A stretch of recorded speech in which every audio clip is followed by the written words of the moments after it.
नमस्कार, स्वागत है आपका खास मुलाकात में। और आज हमारे साथ मौजूद हैं डीसीडब्ल्यू की चेयरपर्सन श्रीमती स्वाति मालीवाल जी। स्वागत है आपका खास मुलाकात में। स्वाति जी नमस्कार। आप हमारे दर्शकों को बताइए कि इतनी छोटी सी उम्र में इतना बड़ा पद संभालना कैसा लग रहा है? देखिए, बहुत ज़िम्मेदारी का काम है और मैं सच बताऊं तो मुझे ऐसा लग रहा है मेरी तो बिल्कुल रातों की नींद उड़ गई है, क्योंकि काम इतना ज़्यादा है। और दुख की बात यह है कि कमीशंस को हमेशा ऐसा माना गया है कि यहाँ पे तो कुछ काम नहीं करना होता है, ये तो एक ऐसी जगह है जहाँ पे आपको इट्स अ कुशी जॉब। बट फ्रैंकली ये कहीं से भी कोई कुशी जॉब नहीं है और बहुत मेहनत भी चल रही है। बहुत मुझे लगता है पावर है कमीशन में जिसको हम एक्सरसाइज कर रहे हैं, क्योंकि मकसद हमारा सीधा सीधा ये है कि जो दिल्ली में छोटी सी छोटी बच्ची है, 1 साल की बच्ची का भी जो रेप हो रहा है, इसको रोकना हमारा मकसद है। हम चाहते हैं कि हर महिला अपने आप को सुरक्षित महसूस करे। एक बच्ची अगर रात में 12 बजे भी निकल रही है तो वो अपने आप को कहीं ना कहीं सुरक्षित महसूस करे, घर में भी और बाहर भी। तो मकसद बहुत बड़ा है, मैंडेट बहुत बड़ा है, और क्योंकि 10 साल का ज़मीन का एक्सपीरियंस है तो मैं उसे कर भी पा रही हूँ, तो मैं एंजॉय कर रही हूँ अपने काम को। स्वाति जी, डीसीडब्ल्यू क्या है? डीसीडब्ल्यू की ऑर्गेनाइजेशन क्या है? इसमें कौन कौन सदस्य हैं? ये किस तरह से काम करती है? ये बताइए प्लीज़। दिल्ली महिला आयोग एक सरकारी बॉडी है, स्टैच्यूटरी बॉडी है, बट ये स्पेशल बॉडी है क्योंकि ये किसी सरकार के अंडर नहीं आती है। ये कमीशन है। कमीशन का मतलब ये होता है कि एक इंडिपेंडेंट बॉडी है, तो हम किसी को एज सच रिपोर्ट नहीं करते हैं। हमारे पास सारी दिल्ली में जितनी भी महिलाएं हैं और जितनी भी बच्चियां हैं, उनके साथ जो भी कुछ भी गलत हो रहा है वो हमारे को कंप्लेंट कर सकती हैं, और कंप्लेंट्स आती भी हैं, चाहे वो घरेलू हिंसा की हो, चाहे वो यौन उत्पीड़न की हो। इस तरीके की बहुत सारी कंप्लेंट्स आती हैं। तो हमारा 2 मकसद है। एक तो ये कि जो केसेस आ रहे हैं उनको हम सही जगह पर सही दिशा देकर हम कोशिश करें कि जितनी भी एजेंसीज़ हैं जिन्हें महिलाओं के ऊपर काम करना है वो उनके को कुछ ना कुछ रिलीफ प्रोवाइड कर सकें। और दूसरा हमारा मकसद ये है कि जो लार्जर इश्यूज़ हैं, दिल्ली में पुलिस की रिसोर्सेज बढ़ाने के इशू, दिल्ली में पुलिस की अकाउंटेबिलिटी सेट करने की इशू, नाइट शेल्टर्स की स्थिति सुधारने की इशू, जो कैमराज हैं, सीसीटीवी कैमराज वो लगें, हर तरीके की जो दिल्ली में केंद्र सरकार और दिल्ली सरकार को जिन भी चीज़ों पे काम करना है उनके ऊपर हमें संज्ञान लेना होता है। हम संज्ञान ले भी रहे हैं और हम कोशिश कर रहे हैं कि दिल्ली में जल्द से जल्द एक ऐसा एनवायरनमेंट बने कि सारी महिलाएं अपने आप को सुरक्षित महसूस करें। स्वाति जी, कोई भी महिला अगर किसी भी परेशानी में है तो वो दिल्ली महिला आयोग के पास किस तरह से पहुंच सकती है? देखिए, 2-3 तरीके हैं। सबसे पहले तो अगर वो आ सकती हैं तो वो बिल्कुल आ जाएं। हमारा ऑफिस विकास भवन में है, आईटीओ में है। अगर आप आ सकते हैं, आपसे एक बार रूबरू होने का मौका मिलेगा तो वो बहुत अच्छा है। आपकी प्रॉब्लम बहुत अच्छे से हम समझ पाएंगे। पर अगर आप नहीं आ पा रहे हैं तो इसमें कोई चिंता की बात नहीं है। 181 विमेंस हेल्पलाइन है जो कि दिल्ली महिला आयोग चलाती है, और आप देख रहे होंगे जगह जगह पे उनके बोर्ड भी लगे हुए हैं। आप तुरंत एक फ़ोन कीजिए, आपकी समस्या को हल करने के लिए हमारी टीम भी वहाँ पहुंचेगी। देखिए, अगर आपके पास आपकी समस्या ये है कि पुलिस आपकी एफआईआर दर्ज नहीं कर रही, तो आप हमें फ़ोन कीजिए। हमारी टीम, हमने एक पूरी फ्लीट है गाड़ियों की जो सेट करी है, 22 गाड़ियां हमने अभी ज़मीन पे उतार रखी हैं दिल्ली में। वो आपके पास पहुंचेंगी और आपकी मदद करेंगी कि पुलिस एफआईआर दर्ज करे। या आप अगर मेडिकल एग्जामिनेशन करवाने गई हैं किसी सेक्सुअल असॉल्ट के केस में और डॉक्टर आपकी नहीं सुन रहा है, आप 181 पे फ़ोन कीजिए। घरेलू आपके साथ हिंसा हो रही है, आप बिल्कुल 181 पे फ़ोन कीजिए। हम आपकी जो भी मदद हो सकती है मैक्सिमम हम ज़रूर करेंगे। क्या आपको लगता है कि दिल्ली में महिलाएं सुरक्षित हैं? मेरे हिसाब से दिल्ली में महिलाएं बिल्कुल सुरक्षित नहीं हैं। बहुत दुख की बात है। Delhi rape capital of the world है। शर्म की बात यह है कि दिल्ली में 1 साल की बच्ची का भी रेप हो रहा है, 2 साल की बच्ची का भी रेप हो रहा है, 4 साल की बच्ची का भी रेप हो रहा है, और अभी आप सबने देखा होगा कैसे 13 साल की बच्ची को कितनी बुरी तरीके से रेप करके वो बेचारी मेंटली चैलेंज्ड है, वो एक अनाथ बच्ची है, एक गरीब परिवार से आती है, उसको रेप करके सड़क पे लहूलुहान फेंक दिया, ब्लेड से उसकी पूरी बॉडी काटी हुई है, किस तरीके की उसके साथ घिनौनी हरकत करी गई और उसको मरने के लिए छोड़ दिया गया। ये दिल्ली की सच्चाई है। और ये बच्चियाँ घरों में भी सुरक्षित नहीं हो रही हैं और ये बच्चियाँ बाहर भी सुरक्षित नहीं हो रही हैं और बहुत ही ज़्यादा बुरा हाल चल रहा है। हम बार बार दिल्ली महिला आयोग एक अपील कर रहा है, मेरी केंद्र सरकार से अपील है, मैं ये अपील करना चाहती हूँ क्योंकि राजनाथ सिंह जी वो पूरे जो दिल्ली पुलिस हैं उनके पॉलिटिकल हेड हैं और अरविंद केजरीवाल जी दिल्ली के मुख्यमंत्री हैं। तो दिल्ली सरकार और केंद्र सरकार को साथ आने की ज़रूरत है दिल्ली में महिलाओं की सुरक्षा को लेकर। तो मैं केंद्र सरकार से ये अपील कर रही हूँ कि एक हाई लेवल कमेटी दिल्ली में बनाई जाए जिसमें दिल्ली सरकार और केंद्र सरकार से अरविंद केजरीवाल जी, राजनाथ सिंह जी, पुलिस कमिश्नर, दिल्ली महिला आयोग और एलजी कम से कम महीने में 2 बार मिलें और निर्णय लें, क्योंकि निर्णय नहीं हो पा रहे हैं, कोऑर्डिनेशन नहीं हो पा रहा है और इसके चलते, इस दिल्ली सरकार और केंद्र सरकार के लैक ऑफ कोऑर्डिनेशन के चलते आज ये स्थिति है कि छोटी छोटी 1-1 साल की बच्चियों का रेप हो रहा है और कुछ हो ही नहीं पा रहा, कुछ बदल ही नहीं रहा है। तो बदलना बहुत ज़रूरी है। मैं राजनाथ सिंह जी से मिली, मेरे को उन्होंने पूरा आश्वासन दिया और मुझे लगा कि उनके दिल में तीस है कि उन्होंने सबसे पहले मुझे ये कहा कि इन पापियों का हमें हिसाब करना पड़ेगा। बिल्कुल सही बात है। अरविंद केजरीवाल जी से मिल रही हूँ, उनके भी दिल में देख रही हूँ कि खून खौल रहा है, तो खून खौल रहा है और बहुत ज़रूरी है कि दोनों सरकारें साथ बैठें।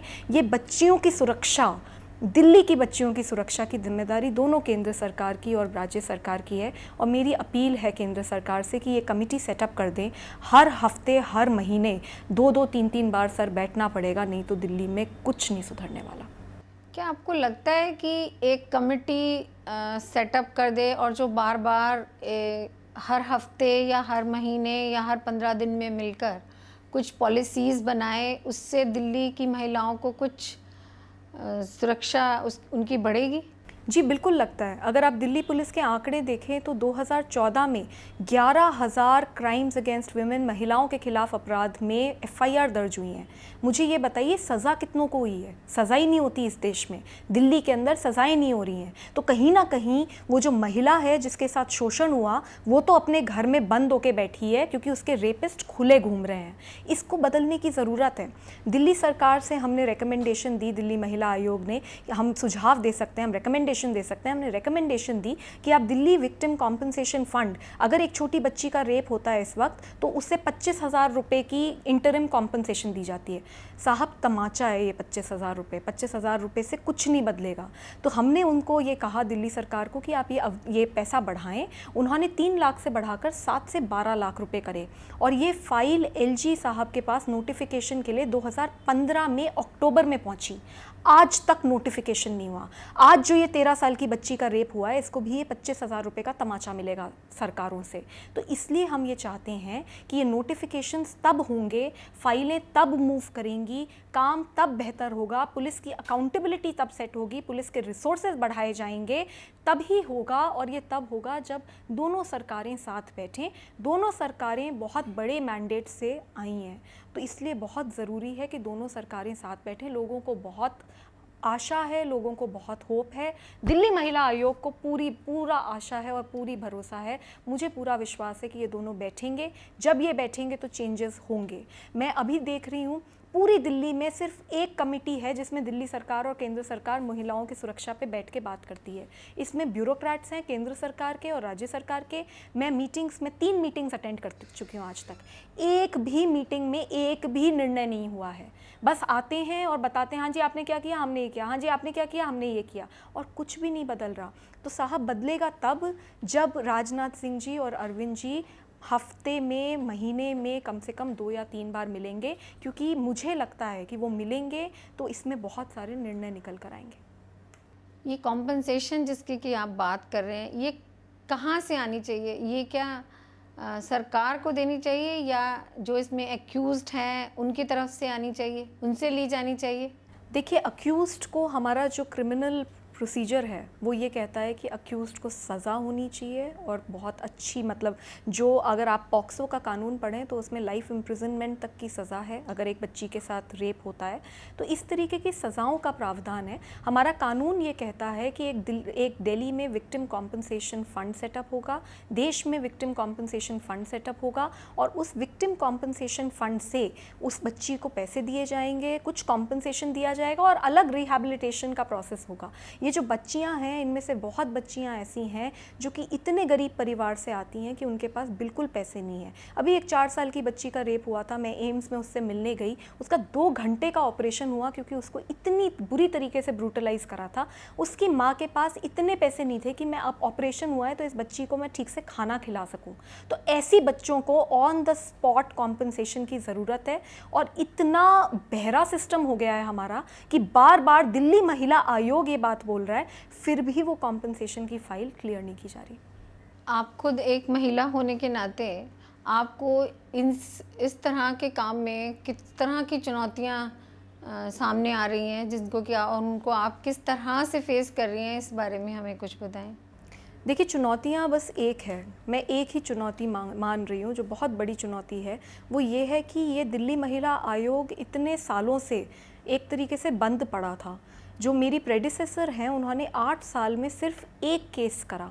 तो जब अगर हम इस तरीके के सिस्टम में आते हैं और हम इतना काम करने की कोशिश कर रहे हैं, तो मुझे बस ये लग रहा है कि मेरे को समय, मतलब एक एक मिनट मेरे लिए इतना कीमती हो रहा है। मुझे बस ये लग रहा है कि काश ये पहले से अगर बहुत सारी चीज़ें हुई होती तो आज हमारे को इसको आगे लेकर जाने की एक बात होती। अब तो ये है कि हम शुरू से एक बच्चे को बस शुरू से हमने अभी अभी पैदा करा है और अब हम उसको बड़ा कर रहे हैं।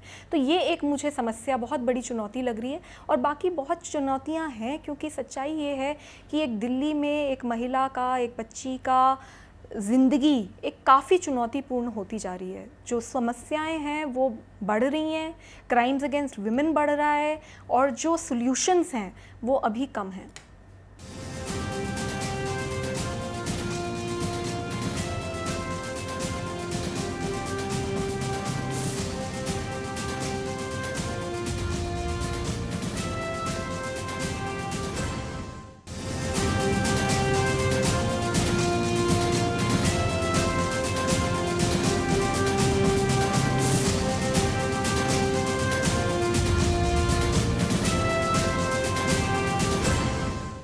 इसके दिल्ली कमीशन फॉर वुमेन के अलावा आप इंडिया अगेंस्ट करप्शन, जो कि अन्ना हजारे जी का आंदोलन था, आप उसकी कोर कमेटी की यंगेस्ट मेंबर थी।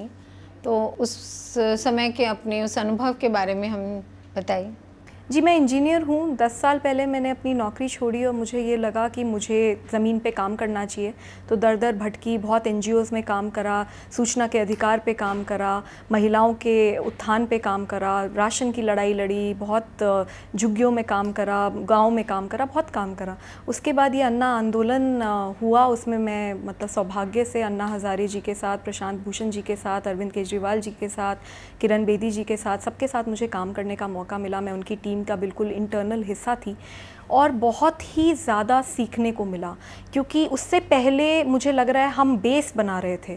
सडनली देश में इतना बड़ा आंदोलन हुआ और लोग किस तरीके से हमारे साथ जुड़े, लोग आगे आए, ऐसे लोग आगे आए जिनमें मतलब हमें ऐसा लगता था कि शायद ये कभी एयर कंडीशन से बाहर नहीं निकलेंगे। उस तरीके के लोग बाहर आए, लोगों के अंदर एक बहुत बड़ी आस थी, लोगों के अंदर वो आस अन्ना हज़ारे जी की लीडरशिप में जागी। और मुझे लगता है कि मैं हमेशा उस पूरे आंदोलन में बैक एंड में मैंने काम करा है। तो हर वॉलंटियर से मैं इंटरेक्ट करती थी, हर इंसान जो अंदर आ रहा था उससे इंटरेक्ट करती थी। बहुत एनर्जी मिली, बहुत सीखने को मिला, कुछ लाठियाँ भी खाईं, बट बहुत ही ज़्यादा मुझे लगता है कि मेरी ग्रोथ में अन्ना हज़ारे का जो आंदोलन है उसका बहुत बड़ा हिस्सा रहा है।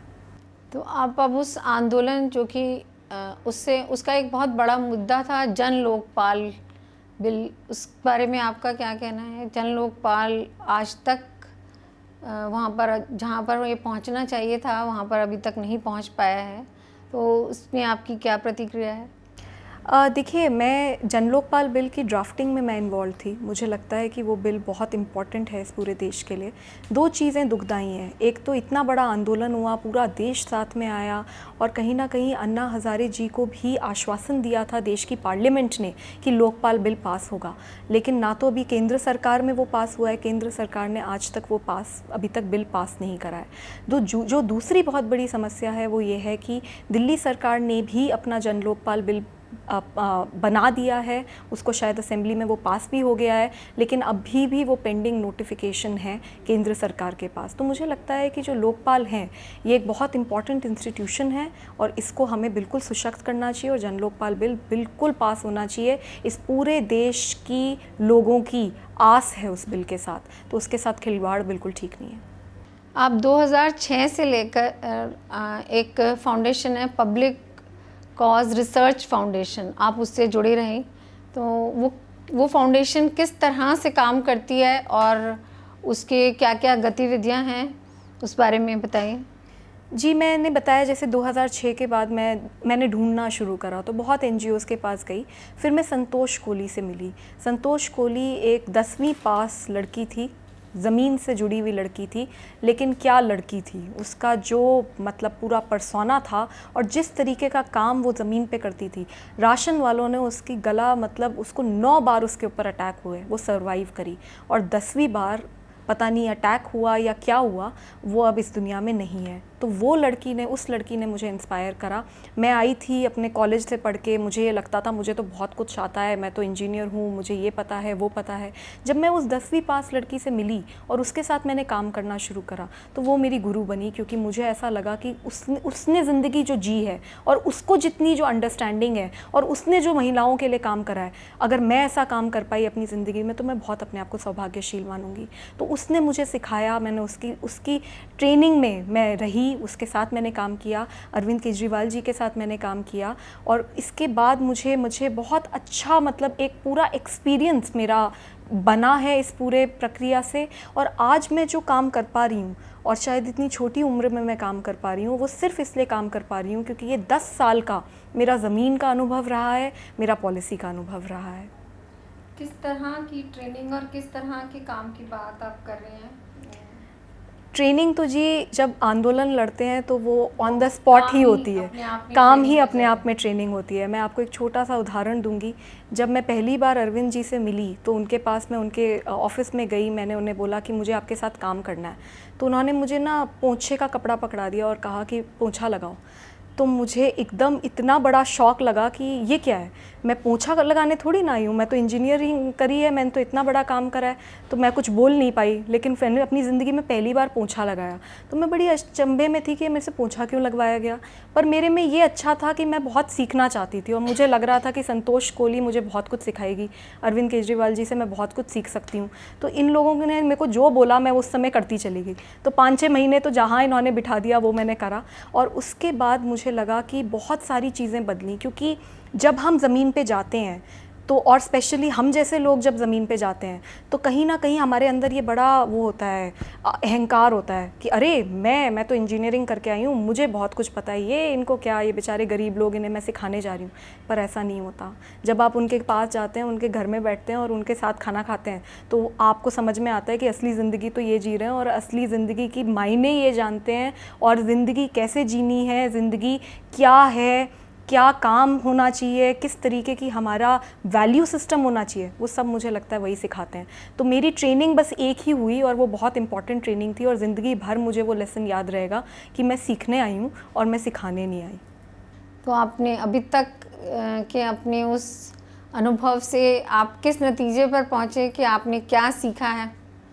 देखिए, मैंने बहुत सारी चीज़ें सीखी हैं जो कि हमारे दर्शक भी जिससे प्रेरित हो सकें। जी, मैंने बस एक ही चीज़ सीखी है। मैंने ये 10 साल में अपनी नौकरी छोड़ दी, मैंने कुछ नहीं कमाया, बस मैंने एक चीज़ कमाई है और वो ये है कि मैंने अच्छा काम किया, मैंने हमेशा ये सोचा कि भाई इससे दूसरे का क्या फ़ायदा हो रहा है, और काफ़ी निस्वार्थ भावना से मैंने काम करा।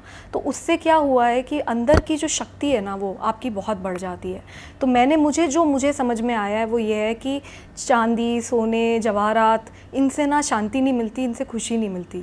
मेरे को तो बस ये समझ में आता है कि अच्छे काम से खुशी मिलती है, सच्चाई से खुशी मिलती है, और सही अगर हम रास्ता अपनाएं उससे खुशी मिलती है। तो मैं अपने दर्शकों को, आपके दर्शकों को बस इतना ही कहना चाहूँगी, एक ही मैसेज देना चाहूँगी। मैं ये नहीं कह रही कि सब लोग अपना काम छोड़ के सोशल वर्क में लग जाएं।